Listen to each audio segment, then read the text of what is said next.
हम जब भोजनशाला में आ रहे थे तो कहा कि गुरुजी शिव जी के मंदिर जाना जरूरी है क्या? शंकर के मंदिर जाना जरूरी है? हमने उस बहन जी का प्रश्न सुना और उत्तर हमने कहा हम बाद में देंगे, और स्मरण में अभी आया कि उसने पूछा क्या मंदिर जाना जरूरी है। हमारा निवेदन है, सुदामा भगवान कृष्ण के मित्र थे।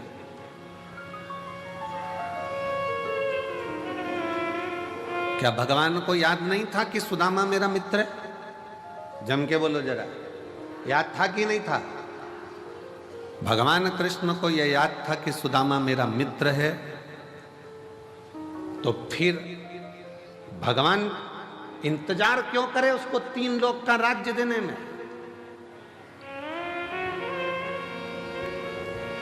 सुदामा तो मित्र था।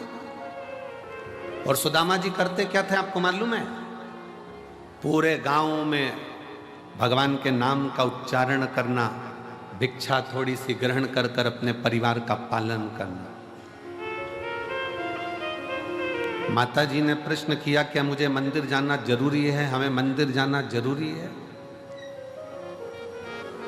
हम घर में भी तो भगवान शंकर को 1 लोटा जल चढ़ा सकते, चढ़ाओ।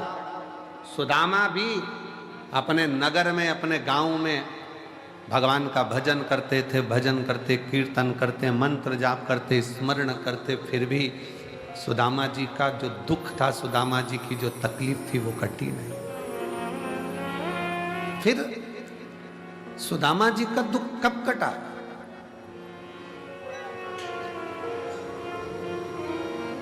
कब पहुंचे सुदामा जी?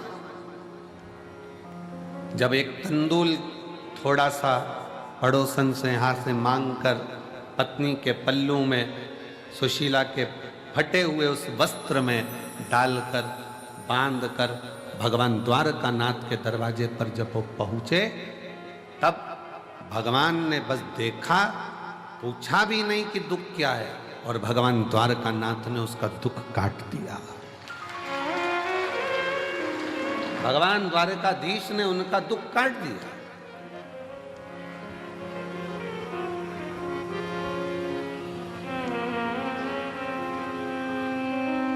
मंदिर क्यों जाना जरूरी है? शंकर के भगवान के दरवाजे पर क्यों जाना जरूरी है?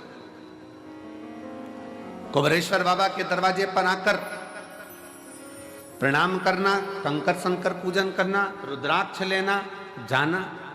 अभी भले रुद्राक्ष नहीं मिलेगा, क्योंकि रुद्राक्ष महोत्सव में रुद्राक्ष वितरण बंद कर दिया जाता है। ये हम पहले अपने व्यासपीठ से बोल चुके।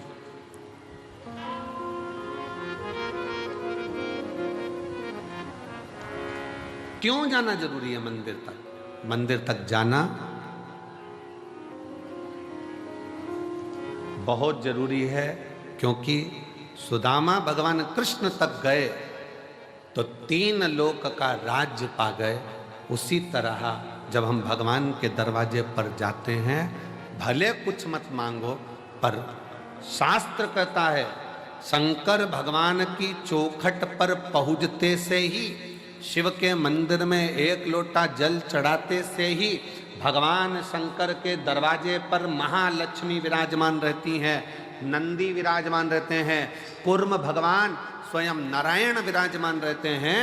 उस समय पर स्वयं भगवान शंकर आज्ञा कर देते हैं कि जो मेरे दिवालय तक, शिवालय तक आए, उसके दरवाजे का एड्रेस मैं जब रोज निकल कर जाऊं तो तुम्हें बता, तुम्हें एक एड्रेस निश्चित करा। तेरे मंदिर में आना मेरा काम है और मेरी बिगड़ी मनाना तेरा काम। तेरी चौखट पर मैं आ गया, मुझे दर्श दिखाना तेरा काम। लाखों की संख्या में आप लोग आए हो, कंकर शंकर की भूमि पर पहुंचे हो, आप उसके दरवाजे पर आए हो, तो अब उसका भी फर्ज है कि आपके दरवाजे पर उसे आना ही पड़ेगा। अब ये उसका फर्ज है। 33 कोटि देवता में कोई ऐसा देवता बता दो जो रोज प्रतिदिन शाम के समय अपनी पत्नी को लेके घूमने जाता हो। अपनी धर्म पत्नी के साथ कोई ऐसा देवता बता दो जो रोज भ्रमण करने जाते हो। 33 कोटि देवता में कोई एक देव बताओ जो अपनी धर्म पत्नी के साथ प्रतिदिन भ्रमण के लिए जाते हैं, प्रतिदिन।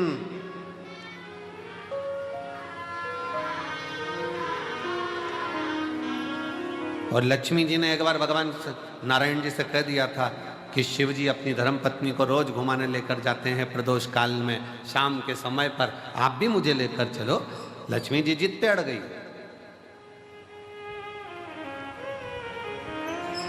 देवरानी को घूमता हुआ देखकर जेठानी कभी कभी बोल देती है अपने पति से, देख लो वो चल दिए भैया जी और तुम मुझे लेकर नहीं जा रहे, लेकर चलो हमको भी।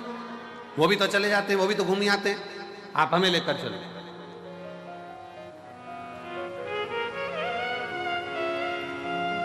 कहा, भगवान विष्णु ने कहा ठीक है चल, मैं तुझे घुमाने लेकर चलता हूं, तैयारी कर। लक्ष्मी जी ने तैयारी करी, शाम को ही चलेंगे अपन भी, वो भी प्रदोष काल में जाते हैं, अपन भी प्रदोष काल में जाएंगे। ठीक है चल। शाम का समय प्रदोष काल का, लक्ष्मी जी हो गई तैयार। तैयार होने के बाद उन्होंने लगाया अलमारी में ताले। ताले लगाते लगाते 8 दरवाजे 16 खिड़की सब बंद करना, बंद कर कर द्वारपालों से बात करना, फिर बात करते करते बाहर पहुंचना, फिर ड्राइवर को बुलाना गरुण को, फिर गरुण जी आए। इतनी देर में अंधेरा छा गया। तब माता लक्ष्मी ने भगवान विष्णु से कहा अब तो रात होने वाली है। भगवान नारायण कहते हैं तो तू बता। प्रभु अब एक काम करते हैं, कल चलेंगे, कल चलेंगे। पर एक संशय मेरे मन में है, आप उसका उत्तर देंगे क्या प्रभु? भगवान विष्णु ने पूछा कौन सा संशय?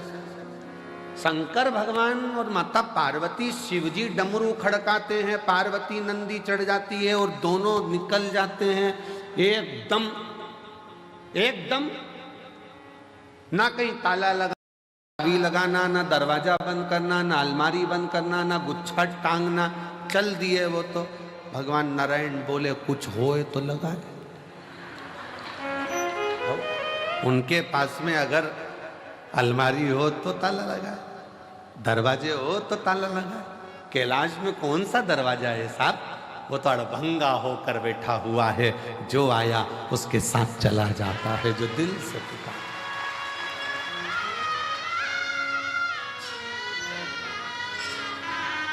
शिव और पार्वती जी की जो जोड़ी है ना, वो बड़ी विचित्र जोड़ी है।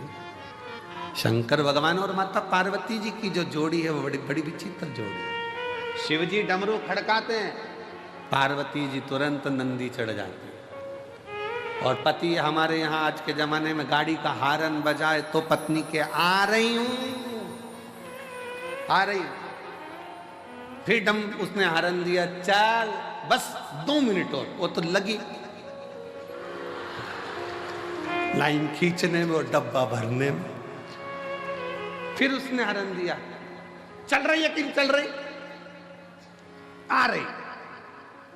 इतनी जल्दी क्या तुमको? 5 मिनट रुक नहीं सकते?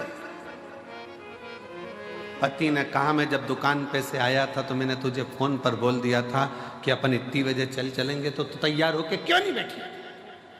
और जाना था शादी में, पहुंच भी गए, चर्बी खा भी लिए, खा भी, और खाने के बाद जब वहाँ से फिर वापस गाड़ी में बैठ के चले, और जो दोनों में एक भारत दूसरा पाकिस्तान, पूरा से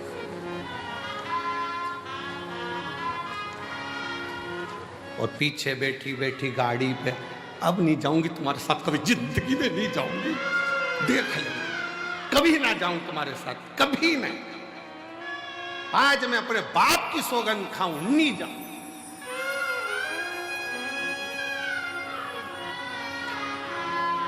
पति भी इतना खुश, भगवान ऐसी शादी कराते रिया कर।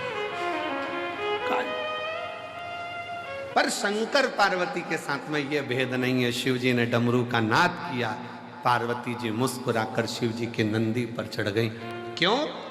पार्वती जी का नंदी चढ़ने का कारण केवल इतना था क्योंकि शंकर भगवान के शिवलिंग पर जो जल चढ़ता है, वो जल चढ़कर जब शिवलिंग पर जल चढ़ता है तो वो जलाधारी पर आता है, और ये जलाधारी पार्वती जी का हस्त कमल है। पार्वती जी ने अपने हाथों में जल को झेला है तो उनको मालूम है मैंने इससे जल लिया है तो मुझे इसके दरवाजे पर ले जाकर शंकर के द्वारा इसका कल बदलना ही पड़ेगा। इसलिए पार्वती, मैंने अगर जल लिया है, शंकर भगवान के शिवलिंग पर एक लोटा जल अगर इसमें समर्पित किया है तो वो मेरी हथेली पर, मेरे हस्त कमल पर आया है, मेरे सामने आया है, तो मैंने अगर लिया है तो इसका कल बदलने की जवाबदारी मेरी खुद की।